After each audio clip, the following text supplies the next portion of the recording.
खबर शामिल करते हैं डस्का से। हमारे ब्यूरो चीफ मियां उमर फारूक की रिपोर्ट के मुताबिक मुल्क भर की तरह तहसील डस्का के नवाईगो, गलोटिया कलां और गलोटिया खुर्द की मजहबी जमातों ने मिलकर इसराइल के खिलाफ एहतजाजी मुजाहरा किया। मुजाहरे में पाकिस्तान सुन्नी तहरीक, पाकिस्तान तहरीक लब्बैक, जमीयत उलमा इस्लाम फे और सिपा सहाबा के कायदीन और कारकुनान के साथ साथ इलाके भर की मजहबी, सियासी, समाजी, वकला और सहाफती बरादरी ने भी भरपूर शिरकत की।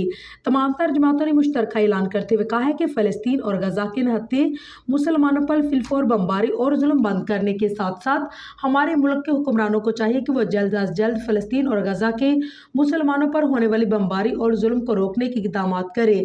मजहबी जमातों के कायदीन और कारकुनान ने ये ऐलान करते हुए कहा है कि इस वक्त जहाद फ़र्ज हो चुका है, आए मिलकर इसराइल के खिलाफ जहाद करें। एहतजाजी मुजाहरे में इसराइल मुर्दाबाद के नारे भी लगाए गए और ये अज़म किया गया है कि हम खून के आखिरी कतरे तक इसराइल के खिलाफ जहाद के लिए तैयार हैं।